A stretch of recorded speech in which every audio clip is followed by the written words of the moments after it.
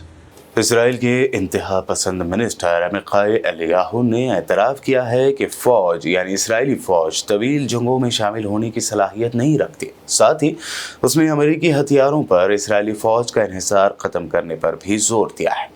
Iran की Tasneem news की report के मुताबिक इसराइली इंतहा पसंद वज़ीर अमिकाई एलियाहू ने अमेरिकी हथियारों पर इसराइली फ़ौज का इन्हिसार ख़त्म करने का मुतालबा किया है। उनका कहना था कि इसराइली फ़ौज को अमेरिका की हिमायत के बगैर तवील मुद्दती जंगों के लिए लड़ने की सलाहियत हासिल करनी चाहिए, क्योंकि फ्यूचर में अमेरिका के साथ हमारा टकराव यकीनी और नागुज़ीर है।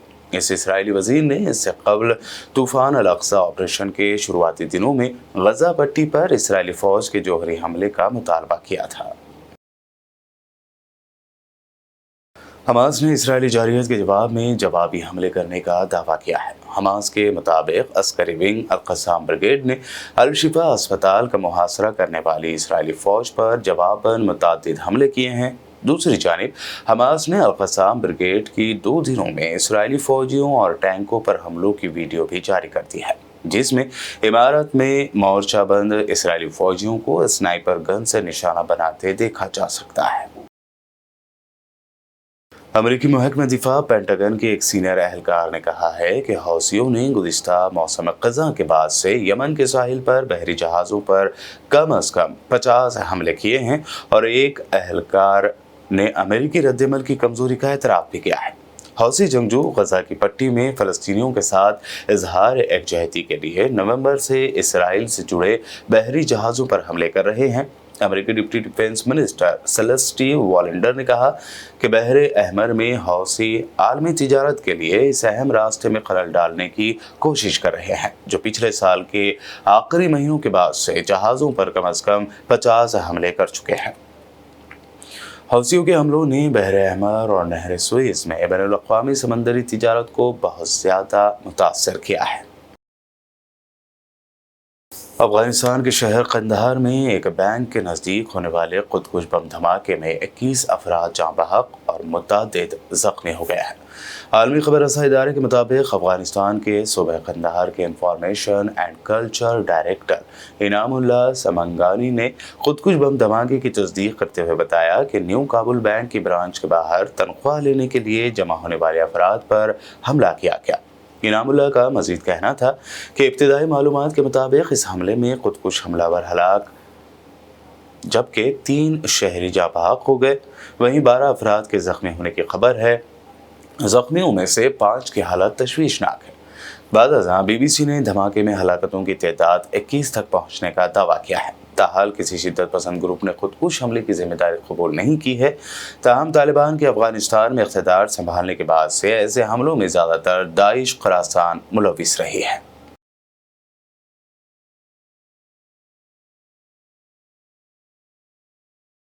उधर अफगानिस्तान में तालिबान हुकूमत के तर्जुमान ज़बीउल्लाह मुजाहिद ने कहा है कि अज़रबैजान ने काबुल में अपना सिफारत खाना खोल दिया है और आने वाले दिनों में सिफारतकार भी भेज दिए जाएंगे। अफगान तुलू न्यूज़ की रिपोर्ट के मुताबिक तालिबान हुकूमत के तर्जुमान ज़बीउल्लाह मुजाहिद ने कहा कि आलमी बरादरी से अमारत इस्लामी अफगानिस्तान के साथ सिफारती ताल्लुकात बहाल करने का मुतालबा किया गया और कहा गया है क्या अज़रबैजान ने अफगानिस्तान के साथ सिफारती ताल्लुकात शुरू कर दिए हैं। उन्होंने ये भी कहा कि अज़रबैजान ने सिफारत खाना बहाल कर दिया है और अमारत इस्लामी अफगानिस्तान भी अज़रबैजान में अपना सिफारत खाना एक्टिव करेगा और ये दोनों ममालिक के दरमियान सिफारती मैदान में एक नया कदम है जिससे सबको फ़ायदा होगा। मक्का मुकर्रमा में एक अफसोसनाक वाक़े में कार ड्राइवर के काबू से बाहर होकर मस्जिद के बाहर इफ्तार के दस्तरखान पर बैठे अफराद पर चढ़ गई, जिसके नतीजे में एक शख्स जा बहक और 21 अफराद ज़ख्मी हो गए। अरब मीडिया के मुताबिक हुकाम ने बताया है कि हादसा मगरिब की अजान से कुछ देर कबल मक्का मुकर्रमा के एक इलाके की मस्जिद के बाहर पेश आया। हादसे की मज़ीद तहक़ीक़ात जारी है। हादसे के ज़िम्मेदार ड्राइवर से मुताल्लिक़ कोई मालूमात फराहम नहीं की गई है। बुलेटिन में वक्त हुआ है एक शॉर्ट ब्रेक का। जल्द लौटेंगे और देखेंगे मज़ीद अहम खबरें।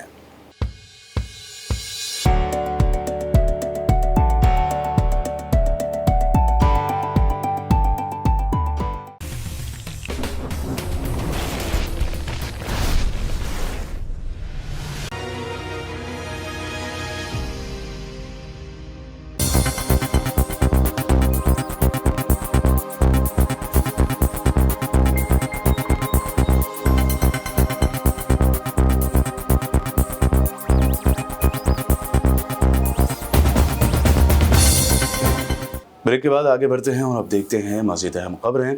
कल जुमेरात की शाम दिल्ली के सीएम अरविंद केजरीवाल को ईडी की जानिब से मनी लॉन्ड्रिंग और शराब घोटाला मामले में गिरफ्तार किए जाने के बाद से लगातार सियासत में हलचल मची हुई है। इस दरमियान अरविंद केजरीवाल ने अपनी गिरफ्तारी के खिलाफ सुप्रीम कोर्ट में दायर दरख्वास्त वापस ले ली। वहीं ईडी ने केजरीवाल को दिल्ली की राउज एवेन्यू कोर्ट में पेश किया, जहां उनके मामले की समाअत हुई।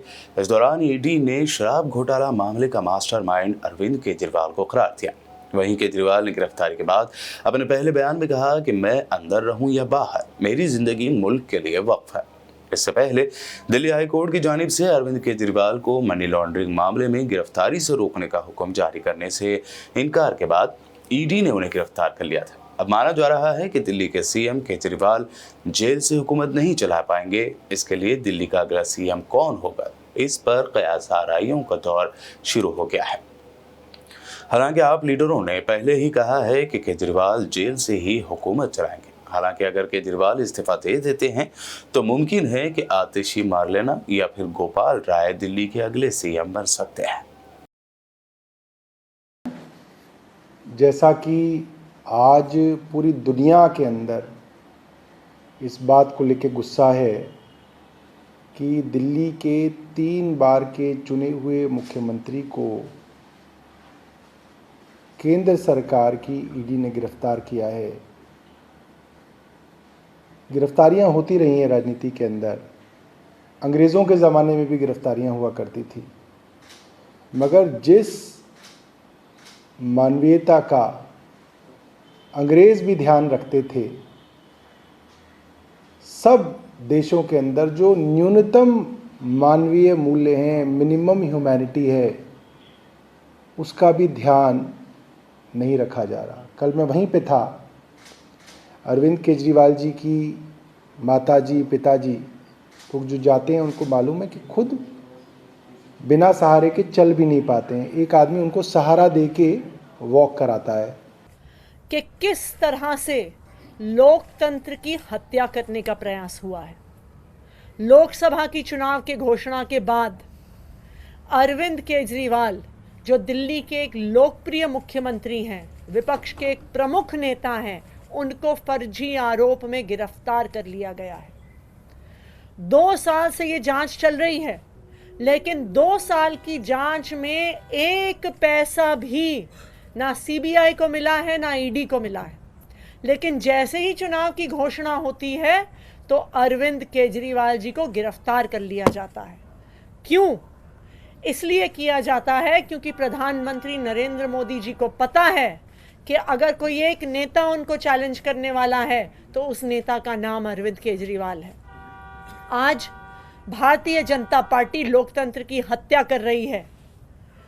2 विपक्ष के मुख्यमंत्रियों को गिरफ्तार किया, एक पार्टी का बैंक अकाउंट फ्रीज कर दिया। क्या इस तरह से भारतीय जनता पार्टी चुनाव जीतना चाहती है?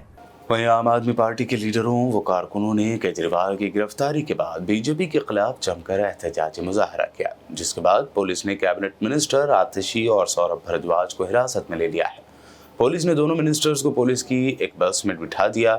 आईटीओ पर पार्टी के कई लीडर और हामी आप और बीजेपी के ऑफिसों के बाहर एहतजाजी मुजाहरा कर रहे हैं। इलाके में दफा 144 लागू होने का हवाला देते हुए पुलिस ने उन्हें वहां से चले जाने के लिए कहा। आपके हामियों ने मोदी सरकार के खिलाफ जमकर नारेबाजी भी की।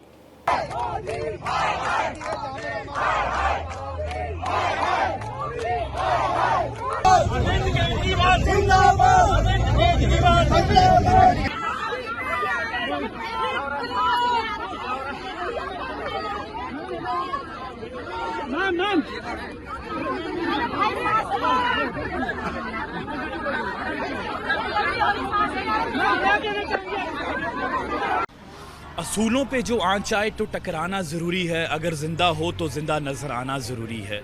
आज देश की राजनीति में अरविंद केजरीवाल और आम आदमी पार्टी एकमात्र ऐसी शख्स और एक ऐसी मात्र पार्टी थी जिससे भाजपा, जो अपने आप को दुनिया की सबसे बड़ी पार्टी बोलती है, उसको डर लगता था।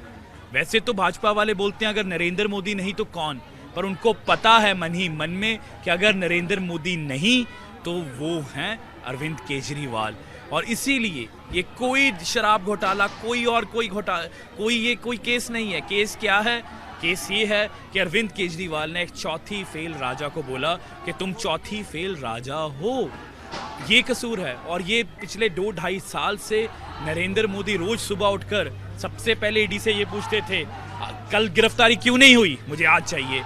2-2.5 साल से उनकी यही मंशा थी और देश के हर देशवासी ये जानते हैं। पर मैं आपको बता दूं, जेलों को, किसी को जेल से डालने में कभी कोई ख़त्म नहीं होता। अरविंद केजरीवाल एक सोच है। अरविंद केजरीवाल वो सोच है जो देश के हम जैसे लाखों नौजवान पूरे देश में वो उनको फॉलो करते हैं और इससे पार्टी बढ़ेगी, दूसरा, आपने पूछा कि अब सरकार कैसे चलेगी।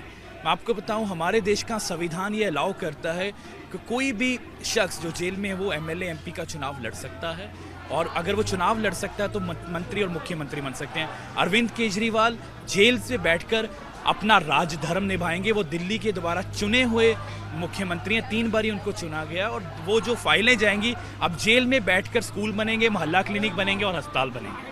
केजरीवाल की गिरफ्तारी पर कांग्रेस कायद राहुल गांधी ने शदीद रद्द-ए-अमल जाहिर करते हुए एक्स पर पोस्ट किया है। उन्होंने अपने पोस्ट में लिखा कि एक डरा हुआ तानाशाह एक मरी हुई जमहूरियत बनाना चाहता है। मीडिया समेत सभी इदारों पर कब्जा, पार्टियों को तोड़ना, कंपनियों से हफ्ता वसूली, अहम अपोजिशन पार्टी का अकाउंट फ्रीज करना भी शैतानी ताकत के लिए कम था, तो अब चुने हुए सीएम्स की गिरफ्तारी भी आम बात हो गई है।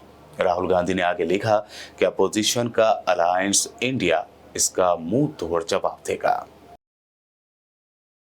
उधर समाजवादी पार्टी सरबराह अखिलेश यादव ने अरविंद केजरीवाल की गिरफ्तारी पर रद्द-ए-अमल जाहिर करते हुए कहा कि वक्त बहुत ताकतवर होता है, वक्त आएगा जब बीजेपी को भी आवाम सबक सिखाएगी। ये समय बहुत बलवान है। हमने आपने तमाम किस्से सुने होंगे, समय से ज्यादा बलवान नहीं है, और समय आएगा जब बीजेपी को भी जनता सबक सिखाएगी। केवल जनता इंतजार कर रही है कब उसे वोट डालने का मौका मिल जाए। और केवल मुख्यमंत्रियों को जेल भेजने से कुछ न्यूज को कंट्रोल करने से लोकतंत्र में इनकी जीत नहीं होने वाली है। ये लोकतंत्र को कमजोर कर रहे हैं। लोकतंत्र में जो आवाज उठाना चाहते हैं उनकी आवाज दबाना चाहती है सरकार। और सच्चाई तो ये है कि इनके पास जवाब नहीं है। मान लीजिए उत्तर प्रदेश में सबसे ज्यादा पेपर लीक हुए हैं। कांग्रेस ने दावा किया कि उसने पीएम मोदी के खिलाफ बड़े न्यूज़पेपर्स में ऐड शाये करना चाहा, लेकिन मीडिया के इन इदारों ने मोदी के खिलाफ ऐड छापने से ही मना कर दिया। सुप्रिया श्रीनेती ने कहा कि बुज़दिल तानाशाह ने मीडिया को अपना गुलाम बना रखा है। जो गोरख धंधा Bharatiya Janata party electoral bond के माध्यम से चला रही थी, चंदा दो धंधा लो और वसूली रैकेट, ईडी सीबीआई की इनकम टैक्स की रेट होगी, और इधर जो है भाजपा को चंदा देकर मामला शांत किया जाएगा। उसकी कलई खुल चुकी है। अब सारे तथ्य सामने आ गए, किसने किसको कितना दिया, कब दिया, वो लगातार सामने आता जा रहा है। सवाल तो खैर एसबीआई पर भी उठ रहे हैं कि उन्होंने ऐसा करने से पहले मना क्यों किया, और क्योंकि सारा ब्यौरा उनके पास तैयार रखा था। एक ये ऐड था, एक ये विज्ञापन था जिसमें हम 8,252 करोड़ का चंदा जो भारतीय जनता पार्टी को मिला है उसको पेपर में छपवाना चाहते थे। इसको छपवाने के लिए हमने नीचे अपना नाम भी दिया, सारा ब्यौरा दिया कि चंदा दो धंधा लो चल रहा था। इस विज्ञापन को छापने से मुख्य जो अखबार थे उन्होंने मना कर दिया, वो डर गए, उन्होंने कहा हम ये नहीं छाप सकते हैं, जबकि ये विज्ञापन था, हम इसके लिए पैसे भी दे रहे थे। ऐसा क्यों है? ये डर और ये आतंक का माहौल क्यों है इस देश में? आज सवाल इस बात पर है। कुछ छोटे अखबारों ने, रीजनल पेपर्स ने इसको छापा है, कुछ लोगों ने इस पर पढ़ा है, अपनी प्रतिक्रिया भी दी है, लेकिन बड़े बड़े अखबार डर गए। वो क्यों डर गए? वो बार बार मोदी जी को तभी क्यों छापना चाहते हैं जब मोदी जी हीरो लगे और सही लगे? असलियत यह है कि गोरख धंधा जो इलेक्टोरल बॉन्ड का हुआ है उस पर सवाल उठाना तो दूर, मुख्य धारा का मेन स्ट्रीम मीडिया एक विज्ञापन छापने से कतरा रहा है। यह है देश में लोकतंत्र की हालत। कांग्रेस लीडर सुप्रिया श्रीनेते ने एक्स पर एक पोस्ट करते हुए बीजेपी के दहशतगर्दों के साथ रिलेशन का दावा किया है। उन्होंने अपने पोस्ट में एक तस्वीर शेयर करते हुए लिखा, फोटो में नजर आ रहा ये आदमी संजय सरोज है। ये कल बीजेपी में शामिल हुआ। 2018 संजय सरोज नामी ये शख्स लश्कर तैयबा के लिए टेरर फंडिंग के इल्जाम में जेल गया था। सुप्रिया श्रीनेते ने आके सवाल किया कि दहशतगर्दों के बगैर बीजेपी का काम क्यों नहीं चलता?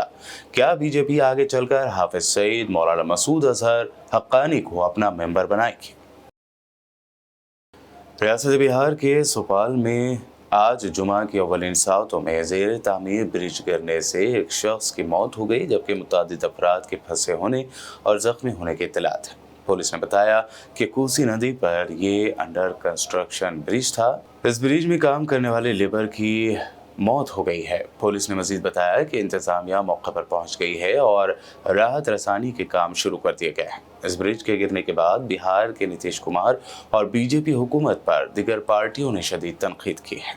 ये एनएच 18 नंबर रोड है। ये बिहार का, हिंदुस्तान का सबसे बड़ा ब्रिज बन रहा है, जिसमें से ये पिलर सीमेंट लगा रहा था, खड़ा कर रहा था। इसके कारण कुछ इंजीनियरिंग का टेक्निकल इशू के कारण से ये सीमेंट गिर गया। इसमें कई सारा लेबर वर्कर इंजीनियर दब के मर गए हैं। इनको हम लोग अभी ग्रामीण लोग निकाले हैं और इसमें अभी तक कोई भी ट्रांसलेट कंपनी है, गेमन इंडिया है, ट्रांसलेट कंपनी है, उनके द्वारा अभी तक कोई भी एम्बुलेंस नहीं आया है, नहीं कोई भी सुरक्षा कर्मी आया है। अभी जो भी हम सब तमाम ग्रामीण सब इसको मरीज को वर्कर को निकाले हैं। ये पुल जो है बहुत बड़ा ही बनती जा रहा है और यहाँ पे कोई भी सुरक्षा नहीं है, कोई भी सेफ्टी नहीं है। इसमें हम ही लोग ग्रामीण लोग पूरा इनको निकाल करके पूरे बाहर भेजे, हॉस्पिटल गया है चचार के जरिया से, और एम्बुलेंस कंपनी का अभी तक कोई भी एम्बुलेंस नहीं आया है। यहाँ पे हमारा जितने भी ये सब ग्रामीण लोग हैं ये सब निकाले हैं, हम लोग निकाले अपने आँख से। वर्तमान देखे अभी खेल रहे थे हम लोग क्रिकेट ये बालू पे, तो देखे हैं अभी हम ही लोग इसको निकाले, हमारा ग्रामीण लोग निकाला है और अभी तक कोई भी कंपनी का सुरक्षा या कोई भी एम्बुलेंस अभी तक नहीं आया है। बुलेटिन के आखिर में हेडलाइंस पर डालते हैं एक और नजर।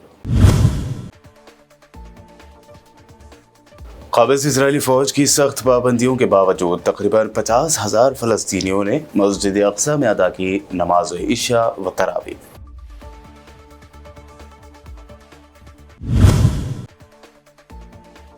इसराइल के अल-शिफा अस्पताल पर हमले के बाद हमास व अल-क़स्साम ब्रिगेड का जवाबी हमले करने का दावा। वीडियो जारी करते हुए मुतादिद इसराइली फौजियों को मौत के घाट उतारने की कही बात।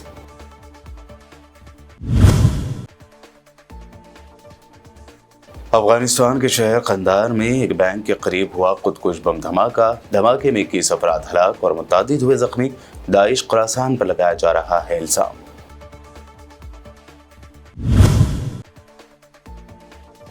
शराब घोटाला मामले व मनी लॉन्ड्रिंग मामले में दिल्ली के सीएम केजरीवाल को ईडी ने बताया मास्टरमाइंड। दिल्ली समेत मुल्क की मुख्तलिफ रियासतों में केजरीवाल की गिरफ्तारी के खिलाफ एहतजाजी मुजाहिरे। केजरीवाल की गिरफ्तारी पर बोले राहुल गांधी, कहा डरा हुआ तानाशाह मरी हुई जमहूरियत बनाना चाहता है। अखिलेश यादव ने भी कहा वक्त आएगा जब बीजेपी को आवाम सबक सिखाएगी। और कांग्रेस ने बीजेपी और दहशतगर्दों के दरमियान लिंक का किया दावा। कहा, लश्कर को फंडिंग करने वाले संजय सरोज नामी शख्स को बीजेपी ने लिया पार्टी में। वर्ल्ड न्यूज में ये थी अब तक की अहम नेशनल व इंटरनेशनल न्यूज। मजीद ताज़ा तरीन अपडेट्स के लिए देखते रहिए BPN चैनल।